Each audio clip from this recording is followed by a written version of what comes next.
11 দফা দাবিকে সামনে রেখে ফের মহিলাদের নেতৃত্বে রাত দখল। ধর্মতলায় রাত জাগলেন নাগরিক সমাজের সদস্যরা। তাদের বিশ্বাস একদিন বিচার পাবে। আরজি করে নিহত চিকিৎসক থেকে শুরু করে সকল নির্যাতিতারা।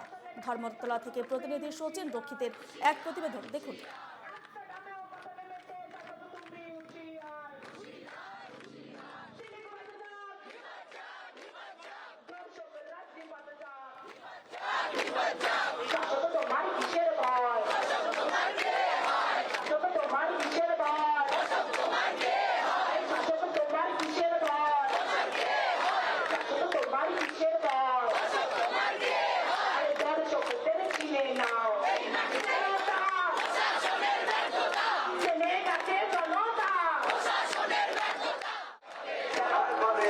বিচারে আসায় রাত জাগিয়ে তিলোত্তমা।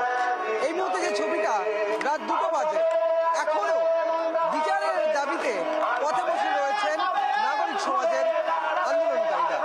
তারা বলছেন তাদের 11 দফা দাবিকে সামনে রেখে তারা এই গোটা আন্দোলন চালিয়ে যাচ্ছেন এবং একাধিক সরকারি দপ্তরে তারা ইতিমধ্যে চিঠি করেছেন, যদিও এখনো তার কোনো রকম কোনো সদুত্তর আসেনি।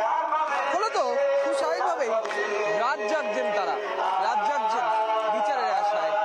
স্বপ্ন দেখছেন নির্যাতিতা বিচার পাবে, একদিন বিচার পাবে।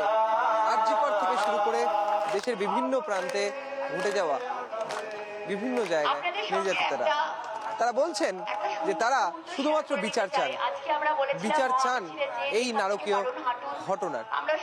কিন্তু এতদিন পার হয়ে যাওয়ার পরেও কোন রকম তদন্তের অগ্রগতি তারা দেখতে পাচ্ছেন না। ফলত সুবুদ্ধি সম্পন্ন মানুষ এবং তার সঙ্গে সঙ্গে যারা বুদ্ধিজীবীরা রয়েছেন তারাও পথে নেমেছেন, রাস্তায় বসে চলছে আন্দোলন।